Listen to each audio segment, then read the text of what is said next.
Bueno, ¿qué tal? Buen día a todos. Ahora sí, formalmente le damos la bienvenida a esta Weekly Kickoff junto a nuestro Head Commercial. ¿Cómo andas, Mariano? Buen día. Hola, buen día, ¿cómo andás, Diego? Buen día para todos. Bueno, semana cargada de info y los fines de semana también, ¿no? Sí, así Por suerte ganó Argentina. 24/7. Sí, ganó Argentina, estamos contentos. Y acá también los ascendientes italianos, si hay alguno también. Bueno, vos, Mariano Di Sí, Macho, me acá, parece sí, sí, que también festejaste por partida doble. Así que así es. eh, déjenme compartirles la presentación que preparé para hoy. Como les dije anteriormente, tenemos una semanita bastante cargada de cosas interesantes, obviamente. Y también, bueno, Argentina 24/7, que no deja de, digamos, de sorprendernos todos los días con nuevas regulaciones y normas. Acá estamos cargando la presentación. Avísenme, guarden un minuto a ver si...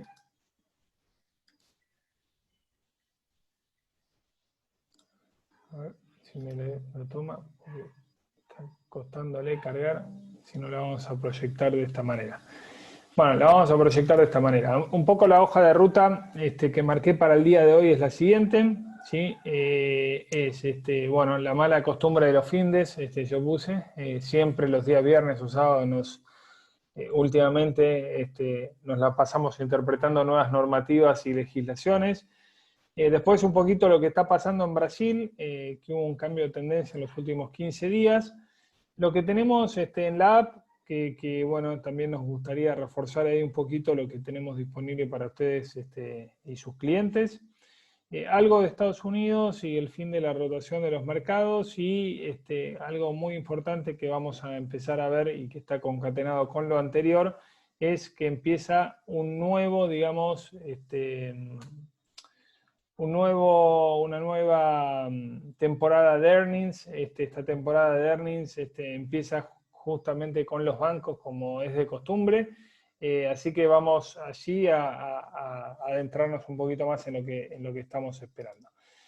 Bueno, el fin de semana tuvimos esta reglamentación, ¿sí? Esta reglamentación que ha sacado la Comisión Nacional de Valores, la 895, que básicamente desnuda por ahí un poquito la preocupación que tiene el gobierno justamente sobre digamos, la llegada al calendario electoral con un dólar que pueda estar bajo control, digamos, ¿no? Y eso claramente en un contexto donde la demanda se acelera, como veníamos hablando hace varias semanas atrás y como siempre ocurre en momentos electorales, sumado básicamente a una oferta de dólares que es un poco más robusta de la que teníamos al principio de año, justamente porque el Banco Central pudo sumar reservas con la mega liquidación de exportaciones gracias a los grandes precios internacionales.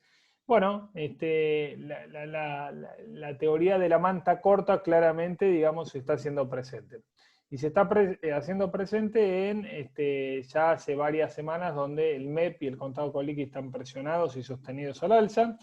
El tipo de cambio oficial está con el freno de mano, no acompañando la inflación y no acompañando esa demanda de los financieros mucho más robusta y en definitiva generando expectativas de devaluación futura que pone más de nerviosos a más de uno y sobre todo el efecto que tiene sobre la inflación. ¿Cómo queda el mercado con la nueva regulación, digamos? Bueno, básicamente, para lo que es la adquisición de dólar MEP en el mercado no hubo cambios. Es decir, si yo quiero adquirir dólar MEP con pesos, tengo 24 horas hábiles de parking, eso no hubo ningún cambio. De hecho, ustedes en nuestra app van a poder seguir utilizando todo lo que tiene que ver con el dólar MEP automático, ¿sí? La aplicación que tenemos dentro de la app. Allí no hubo cambios. Donde hubo cambios relevantes es en lo concerniente con el contado con liquidación. Antes, cuando uno partía de dólar MEP y quería ser contado con liqui, tenía que no hacer parking, digamos, ¿sí? Era automático. Es decir, yo venía con dólares, compraba título y vendía contra cable, no tenía parking, ahora hay un parking de 2 días hábiles. Después se disminuyó un día hábil todo lo que es el tema de el contado con liquidación partiendo de pesos. Antes partíamos de pesos, teníamos 72 horas hábiles de parking, ahora se bajó a 48 horas hábiles de parking. Y quizás Adicionalmente al parking del MEP contra el cable, que es importante, adicionalmente lo otro relevante es que para el mercado de concurrencia de paridad precio-tiempo, digamos, se impuso una nueva limitación que tiene que ver con que se puede hacer de la semana de calendario, ¿sí?, un cupo de hasta 50.000 de valor nominal de bonos con legislación argentina y 50.000 de valor nominal con bonos de legislación extranjera, ¿sí? Esto es más o menos, es por subcuenta comitente y de vuelta es dentro de lo que es la prioridad precio-tiempo. Hay una zona gris que no se sabe si todavía las operaciones que se pasan por Cenevi están alcanzadas o no. A priori nuestra interpretación es que no, digamos, ¿no? En lo que es la negociación bilateral estaría de alguna manera, digamos, ajena a esta nueva regulación, y esto tiene que ver básicamente con la necesidad del Banco Central y otros organismos estatales de poder operar libremente en las especies AL30 y GD30 también, digamos, controlando el MEP, tratando de pisar el MEP y que de alguna manera, digamos, no genere expectativas de depreciación para el tipo de cambio oficial. Esa es un poco la medida, también desincentivar claramente todo lo que tiene que ver el contado con liquidación. Pero bueno, en definitiva, vamos a tener mayor certidumbre entre hoy y mañana acerca del Cenevi y también acerca de si, por ejemplo, uno quisiera hacer contado con liquidación con alguna obligación negociable, si esto también, digamos, está alcanzado o no, el límite de los 50.000 de valor nominal o solamente rige para los títulos públicos.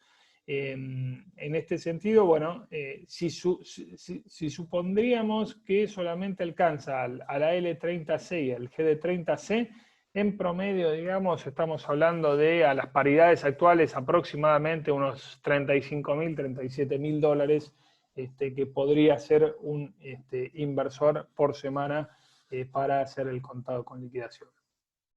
¿Cuáles son las, digamos, implicancias que nosotros vemos? Bueno, esto es lo que les dije anteriormente, las mayores restricciones cambiarias desnudan dos debilidades del gobierno. La primera es tratar de evitar un fuerte salto cambiario previo a las elecciones y tenemos escasas reservas para fines múltiples, ¿sí? Obviamente se van a robustecer algo con los derechos especiales de giro, pero esos derechos especiales de giro se van a utilizar seguramente para pagar el vencimiento del Fondo Monetario Internacional si no hay un acuerdo previo. También tenemos que hacer otros pequeños pagos a otros organismos multilaterales y tenemos que atender la mayor demanda primero de importaciones para subsidiar la energía. Argentina tiene de vuelta que importar energía justamente en esta época del año, y adicionalmente también para atender la mayor cantidad de importaciones si continúa lo que es el rebote económico con la apertura de la economía.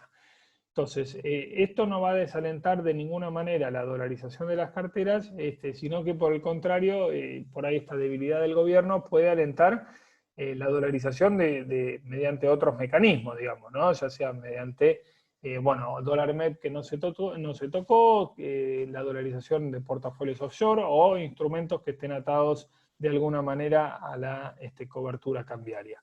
Y también esto se da en un contexto donde ha cambiado un poquito este viento de cola que habíamos visto de Brasil, sobre todo en los últimos 3 meses, donde el real brasileño pasó de 4 reales con 96 a 5 con 26, ¿sí?, en apenas 2 semanas, y esto le pone también mayor presión al peso en términos de la competitividad y el dólar oficial. Finalmente, ¿cuáles son las posibles consecuencias que podemos llegar a ver en el mercado? Yo creo que el gobierno va a tratar de tener un dólar MEP mucho más intervenido, más controlado, y que de a poco empiece a ampliarse la brecha con el contado con liquidación, ¿sí? La semana pasada la brecha MEP-CCL había alcanzado menos del 1%, y si el CCL empieza a traccionar más positivamente, esto también va a tener un impacto positivo en, por ejemplo, las valuaciones de los CDRs en pesos, que se rigen por este tipo de cambio. Así que ese es un poco lo que esperamos, al menos, de los primeros movimientos tácticos y estratégicos con esta medida. Vamos a ver efectivamente dónde se reubica el mercado. También una cuestión central es que tenemos que seguir monitoreando es el arbitraje que habíamos propuesto hace un mes atrás aproximadamente de paridades entre el GD30 y el AL30. Decíamos que el premio por la legislación de Nueva York era muy grande respecto al promedio histórico entre estos dos bonos. Cuando propusimos este arbitraje estaba más o menos en la zona del 10% el premio que están pagando los inversores por el GD30 respecto del AL30. Después de ir hasta el 7% ese premio, volvió de vuelta al 10%. Así que ahí también vamos a tener que ver con mucha atención cómo sigue esto, porque en definitiva, si el gobierno intensifica la intervención sobre el AL30, vamos a tener seguramente, digamos, ahí disparidades en ciertas cotizaciones de los bonos. Adicionalmente, como les dije anteriormente, cuando era el rally argentino, si ustedes se acuerdan, hace un par de weeklies atrás hablamos de que no era un cambio de percepción por parte de la Argentina, sino más que nada era lo que estaba traccionando Brasil en términos del volumen operado en el mercado de activos de riesgo y en la revalorización del Bovespa en dólares. A ver si puedo poner ahora la presentación, como para que la veamos. No me está cargando. No sé si acá. Está buenísimo.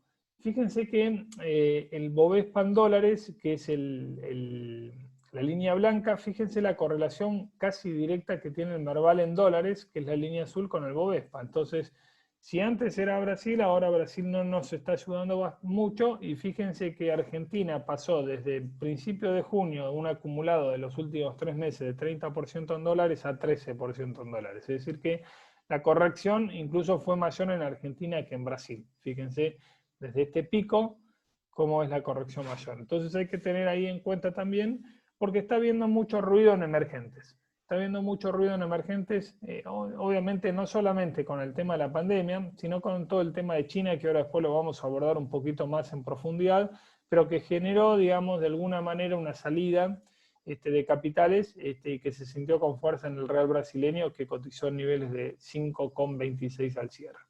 En términos de los bonos, fíjense que también los bonos, si bien no han sufrido demasiado los bonos en la última semana, fíjense que el bono benchmark de Brasil a 10 años aumentó el spread, digamos, de tasa en un punto básico, digamos, casi básicamente bastante estable. Pero fíjense que en las últimas 4 semanas sí tenemos alguna salida de capitales de bonos, de la renta fija también de la región, digamos, ¿no? En Brasil, en Perú, en Chile, ¿sí? Todos ampliando spreads contra los precios que tenían anteriormente. Quizás acá, y vinculándolo con alguna de las aplicaciones que tenemos justamente en nuestra, digamos, en algunas de las que tenemos en nuestra aplicación, algunos instrumentos, quizás es un buen momento para ir considerando algunos de los fondos de Galileo, sobre todo el Galileo que permite, digamos, de alguna manera tener exposición a bonos brasileños y chilenos, que hoy los encontramos un poco más baratos respecto a lo que pasaba un mes atrás, ¿sí? Ese fondo está traqueando en promedio casi 7% de yield to maturity. Déjenme entrar ahora un poquito, después de haber hecho el entre a la cuestión de la Argentina y a la coyuntura de la Argentina, reforzar 2 cosas importantes que nos parece relevante acá junto a Mariano. En primer lugar, tuvimos buenas repercusiones sobre el informe de obligaciones negociables que estuvimos mandando la semana pasada. Muchos de ustedes por ahí me preguntaban si todas estas obligaciones negociables que presentamos en el informe estaban disponibles para operar. La gran mayoría de ellas ya están disponibles en la app, ¿sí? Las que aparecen directamente en la app son las que tienen justamente un nivel de liquidez profundo, ¿sí? Que uno las puede operar mediante la app sin riesgo precio, o se las pueden sugerir a sus clientes sin riesgo precio, o sin riesgo de pagar mucho más allá de lo que sería un valor lógico dentro de la curva de ONs. Las que no aparecen las pueden operar a través de soporte, y eso lo hacemos también para cuidar al cliente de manera tal de no estar pagando una punta vendedora que sea poco representativa respecto a lo que es la curva. Por lo tanto, ahí tienen mucha variedad justamente que va en torno a lo que les dije anteriormente.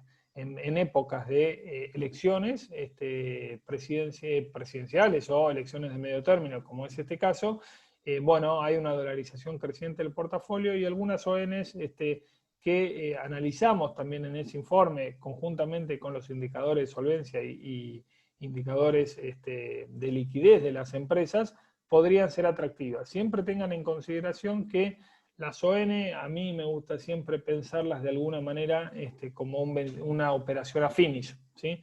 No me gusta, digamos, tener ONs para trading o para posiciones cortas, ni mucho menos, porque situaciones de estrés financiero que en la Argentina no faltan, digamos, bueno, hacen que pierdan liquidez. Por lo tanto, mi consejo es tener esa visión de duration bien corta, ¿sí? Y tratar de efectivamente, bueno, aprovechar estos cupones y estas tasas que están bastante atractivas dentro de lo que es la coyuntura de tasas globales y adicionalmente salir un poco del riesgo soberano, aunque muchas veces las obligaciones negociables terminan siendo contaminadas por el riesgo estructural de la Argentina.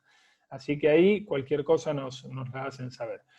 Y de vuelta hacer un refuerzo de que ya tenemos operativos a través de soporte, todo lo que son la familia de fondos comunes de inversión de distintas categorías.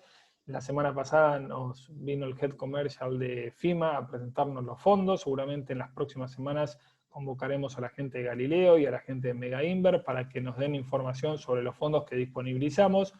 Estos fondos, el FIMA Premium, el Ahorro Pesos, el Renta Plus, el Capital, el Mega Inver Retorno Absoluto, el FIMA Acciones y los dos de Galileo, el Income y el Event Driven, son los que nosotros consideramos dentro de lo que hay hoy en el mercado los que mejor relación riesgo-retorno tienen y adicionalmente cubrimos el espectro de distintas estrategias con estos fondos, ¿sí? Desde Money Market hasta posicionamiento estratégico en letras de corto plazo, SER, bueno, acciones y el Mega Inver de retorno absoluto, que si bien el benchmark que es el SER tiene un overperformance bastante atractivo contra este índice, y los dos de Galileo que son en moneda dólar, la verdad es que es gran producto con distintos riesgos, ¿no? El Income y el Event Driven, uno invierte específicamente en bonos bien cortos que tiene algo de los treasury americanos y el otro en bonos más medianos de Latinoamérica. Bueno,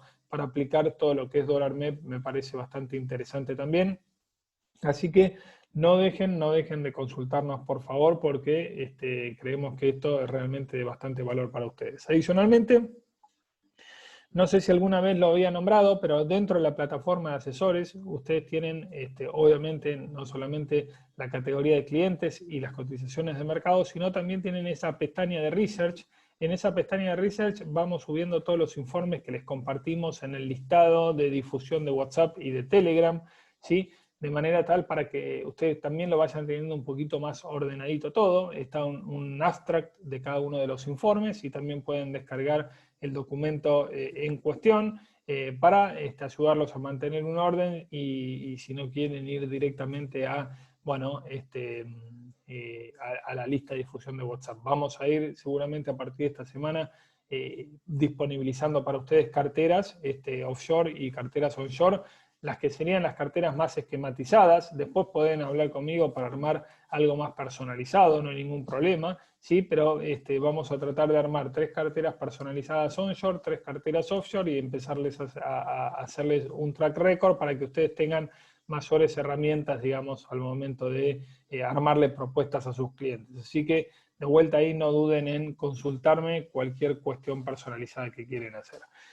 Terminando el capítulo de la app de Argentina y del contexto argentino y qué poder operar en la Argentina, abrimos acá lo que está ocurriendo en el mundo.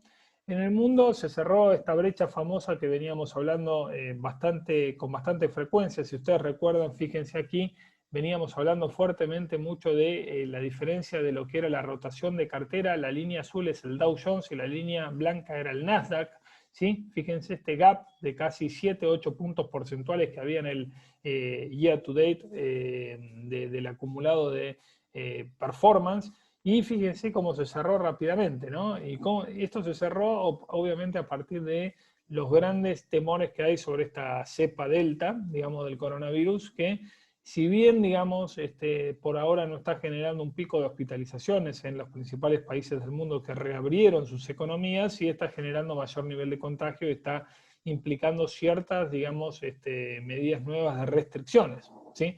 En cuanto a la libre movilidad de los turistas, en cuanto a la capacidad y el aforo de distintos sectores que, bueno, habían sido golpeados por la pandemia, pero, digamos, al cierre del viernes, donde el viernes tuvimos un muy buen día de mercado, cuando acá estuvo cerrado, al día viernes tenemos que el Nasdaq acumula 15% de suba y el Dow Jones un 14% de suba, ¿no? Entonces la pregunta es, bueno, el Nasdaq hizo el catch-up, si la rotación está terminada. Eso lo vamos a ver ahora rápidamente cuando empiecen a llegar los balances corporativos que empieza esta semana, del segundo trimestre del año. Pero fíjense estos dos gráficos que saqué de un informe trimestral que hace el JP Morgan, que me parece muy representativo, que muestran las etapas de recuperaciones y caídas del S&P 500, donde se ubicaba el price earning forward, digamos, ¿no? Para tener una idea de cuán caro o cuán barato está el mercado, digamos, si de alguna manera todavía sigue habiendo oportunidades. Fíjense que cuando tuvimos el mercado alcista previo a, digamos, el colapso de la burbuja subprime, la subprime no, la tecnológica, el price earning forward estaba en 25,2 veces, ¿sí? Después, básicamente, después cuando vino la corrección, ese índice se fue a 14,1 veces el price earning forward. Cuando viene la recuperación del 2001 hasta la anterior a la crisis subprime, el price earning forward del S&P 500 estaba en 15,1, luego caen, y luego tenemos el gran rally alcista, que hasta el 19 de febrero del 2020, antes de que explote lo que es la pandemia, tenemos un 19,2 de price earning forward, cae hasta 13,3 y ahora estamos en 21,5. Es decir, estamos en niveles obviamente más altos que el promedio, menos alto que lo que es el previo al estallido de la burbuja de las .com, ¿sí? Entonces eso es relevante porque cuando uno tiende a comparar también la situación del mercado hoy con la situación del mercado del Nasdaq, dice esto es una burbuja como la del 2000 y no es así, digamos. Lo que sí preocupa es la concentración que hay de las ganancias del S&P 500 en las primeras 10 acciones, ¿sí? Que explican casi el 40% de las ganancias totales. Entonces aquí lo que hay que ver es si efectivamente las 490 empresas restantes que forman parte del índice S&P 500 pueden hacer el catch-up efectivamente y darnos buenas ganancias para evitar caídas bruscas del mercado. Y eso lo vamos a saber a partir de esta semana cuando el kickoff de los earnings empiece mañana, ¿sí? Como hace siempre, la primera semana se la lleva todo el sector bancario financiero. Tenemos el día de mañana, antes de la apertura, JP Morgan, Goldman Sachs, también PepsiCo va a estar presentando. Después tenemos el día miércoles por la mañana, Wells Fargo, Citigroup, ¿sí? Y Bank of America, también Delta, la aerolínea. Y el día jueves tenemos Morgan Stanley y Bank of New York Mellon. Así que empieza de vuelta todo lo que es esta adrenalina de la positiva con el tema de las earnings. Y vamos a ver dónde finalmente se va a ir acomodando el mercado en términos de price earning forward. ¿Por qué? Porque no solamente presentan las ganancias del trimestre que ya pasó, sino también el guidance que dan para adelante. Y un último gráfico que saqué también de este informe JP Morgan, me pareció interesante, es acá, fíjense este ratio, que es el ratio de growth contra value, digamos, ¿no? Value contra growth. Esto es el índice de las acciones de valor contra, dividido el índice de las acciones de crecimiento. Cuando vemos que está aquí arriba, que son las zonas, generalmente coincide con zona de contracción, recesión económica, value está muy caro respecto a growth, ¿sí? Y fíjense que acá, digamos, empieza a bajar fuertemente desde el 2008 hasta el 2019, es decir, que las growth están traccionando muy positivamente, ¿sí? Contra value. Acá cuando vino la pandemia hubo una reacción de las empresas value y ahora estamos aquí, digamos, ¿no? El tema es qué va a pasar aquí hacia adelante, digamos. Si efectivamente estamos yendo hacia una, digamos, hacia una recuperación global sostenida o podemos tener esos famosos ciclos de stop and go también en la economía global. Y un poquito acá para que ustedes vean cómo es cómo fue la correlación de los últimos 10 años de las ganancias de los sectores respecto a la economía en general, ¿sí? Y fíjense que las que más traccionaron en esta etapa de fuerte crecimiento de la economía, digamos, ¿no? Desde la salida subprime hasta la pandemia, bueno, fue en primer lugar industriales, ¿sí? Con una correlación de 0,8%, de 0,8, quiere decir que tiene una relación muy directa con el ciclo económico expansivo. Después financiero, energía, ¿sí? Todos estos tres sectores son value. Servicio de comunicaciones es un sector growth y servicios de información de tecnología son los 5, digamos, sectores que más traccionan con el ciclo económico expansivo en este caso.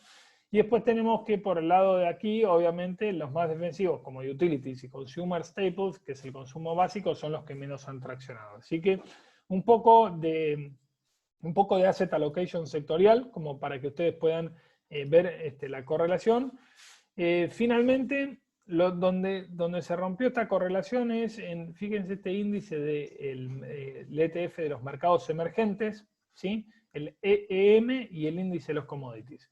Fíjense que de la pandemia, cuando toca el piso y viene la recuperación, había sido una correlación bastante firme. Sin embargo, a principios del 2021 se rompe.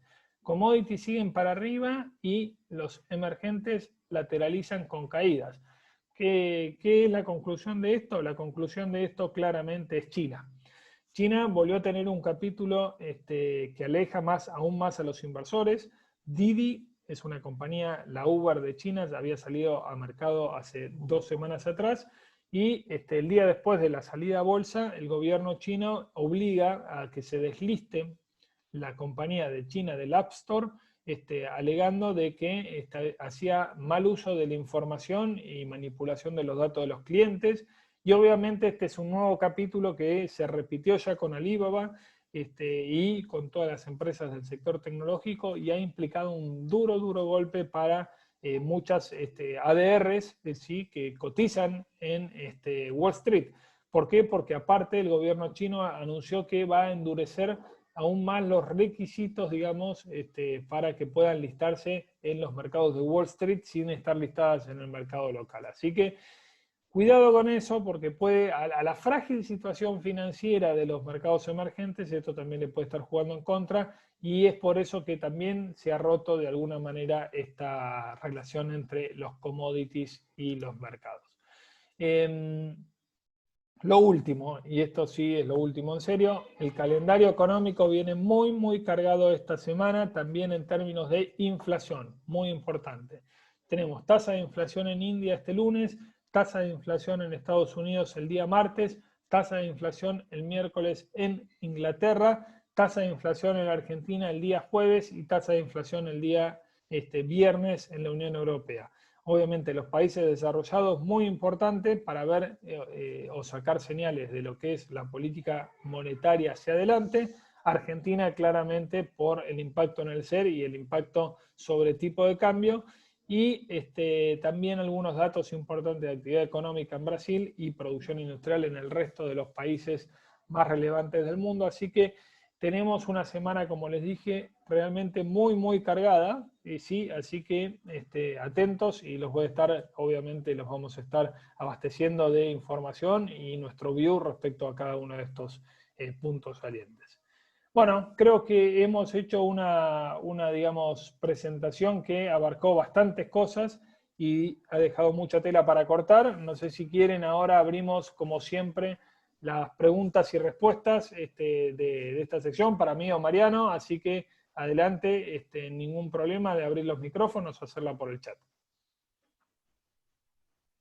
Y buenísimo, Diego. También un poco para recordar que, bueno, tengan en cuenta ahora con las nuevas restricciones si el contado sigue, digamos, moviéndose, aprovechar el beneficio para fondear, ¿no? La cuenta en el exterior, ¿no? Aprovechar, digamos, si el mercado está en una relación óptima de brecha, aprovecharlo para fondear esas cuentas en el exterior. Sí, es un buen punto ese, Marian. Yo creo que hay que aprovechar que el canje, digamos, ¿no? La brecha entre el MEP y el CCL está baja. Vamos a ver cómo reacciona hoy el mercado o en estos días. Exacto. Pero eso, más la bonificación que estamos haciendo desde Invium, me parece que es una de las comisiones, ¿no? De la operatoria, me parece que es un anzuelo más que tentador para todos sus clientes. Sí, sí, por supuesto. Si quieres, Diego, arranco. Dale. Consulta de Andrés. ¿Qué opinás del GLD respecto al petróleo, en donde hay correlaciones muy desarbitradas a favor del oro? Sí, el oro está construyendo en las últimas semanas, el oro construyó un piso y ensayó un rebote bastante interesante. Al oro le viene bien las tasas reales negativas, ¿sí? Es decir, que aún cuando la inflación es alta, la Fed, por ejemplo, se muestre proclive a mantener su tasa de interés baja. Creo que los bancos centrales también en el mundo están sumando posiciones netas positivas de oro. Así que como yo siempre digo, me parece que metales preciosos en una cartera bien diversificada tienen que tener un peso entre el 5 y 10%, eso de acuerdo al perfil del inversor, pero sí el outlook, al menos de corto plazo, luce más favorable para el oro. Buenísimo, excelente. Si quieres una de Fabián, bueno, dadas las nuevas medidas del Banco Central, si tenés una idea de cómo puede afectar a los CDRs y al MEP.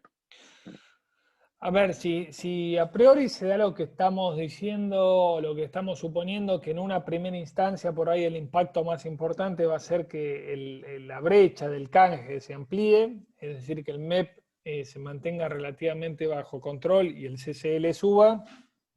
Para los CDRs medido en pesos va a ser, digamos, favorable, porque los CDRs están linkeados al tipo de cambio de contado con liquidación.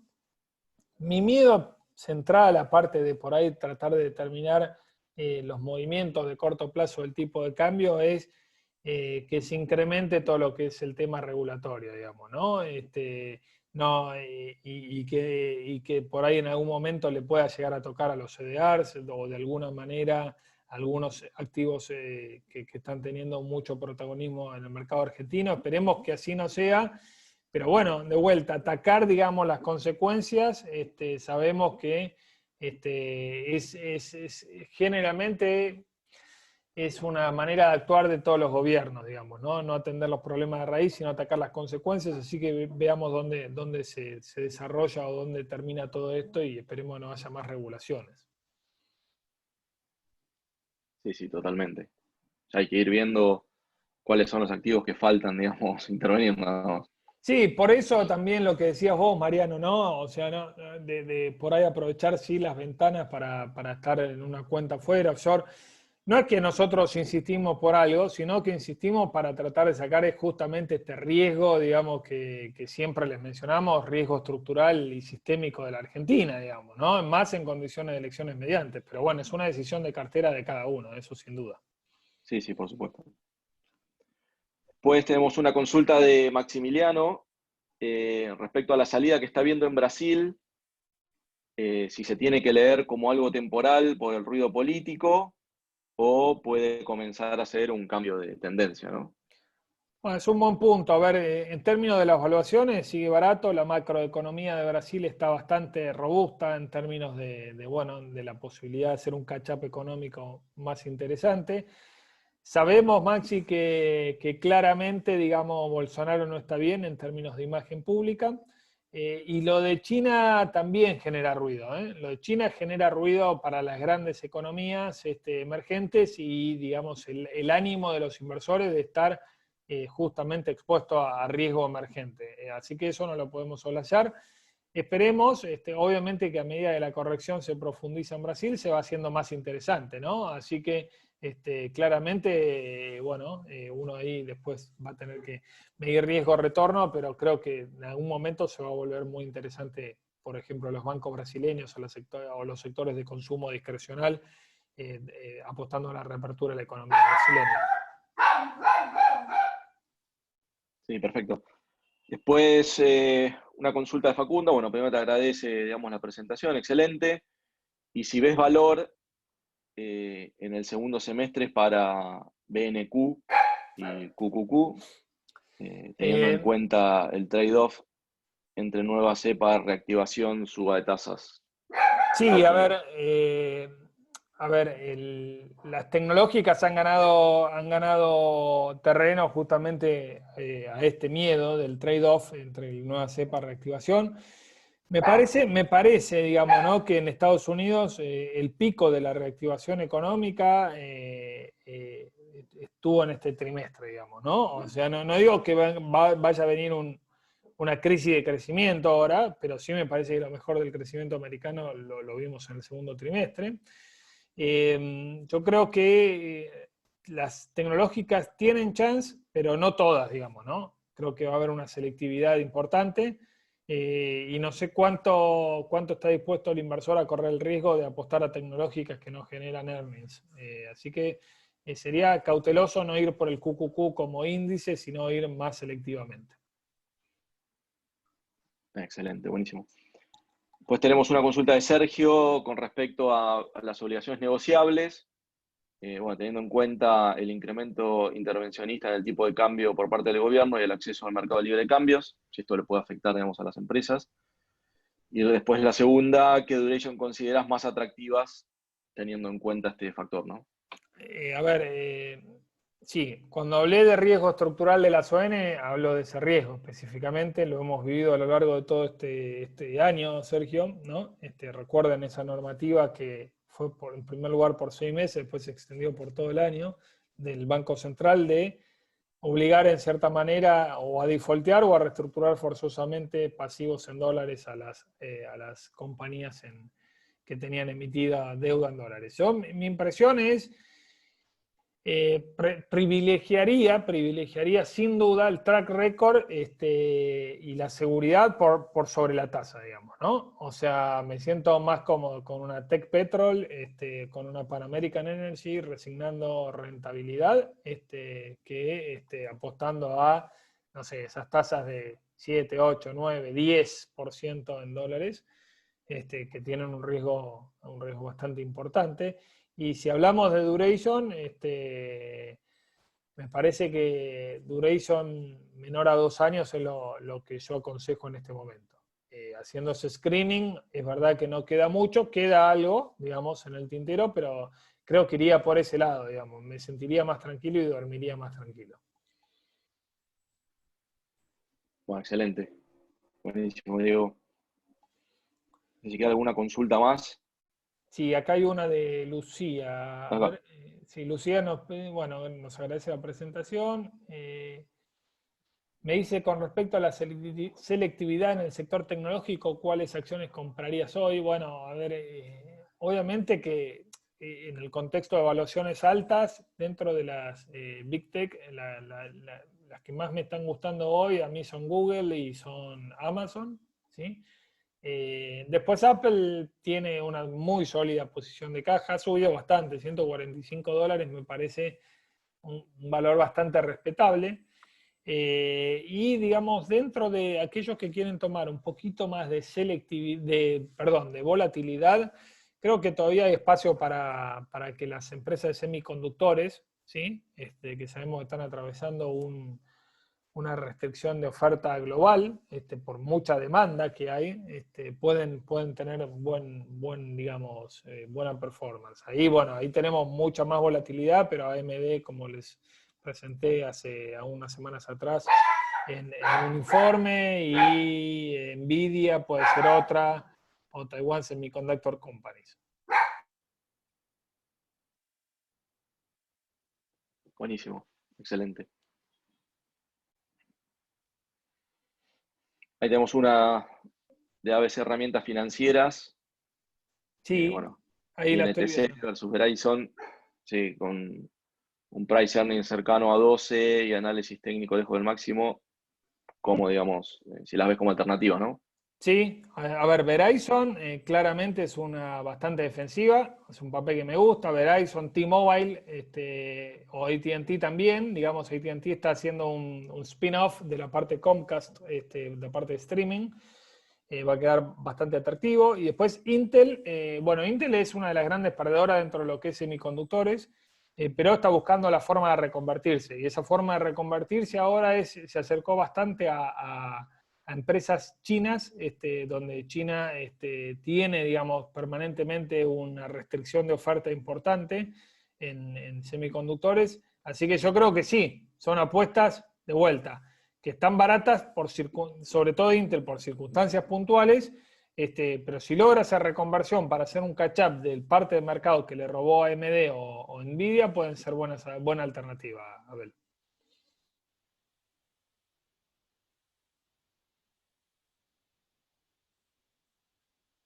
No, Nvidia sí. Nvidia, Franco pregunta si Nvidia estos precios luce atractiva y no, luce alta.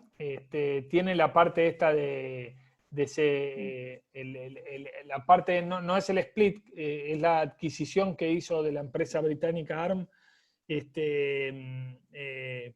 Se llevaría una parte sustancial de todo lo que es el negocio de semiconductores a nivel global y sí, claramente ahí hay muchas resistencias desde del due diligence, ¿sí? De los distintos países que participan. Hay que ver cómo termina eso, sí que está algo cara, sí, eso sí, sin duda.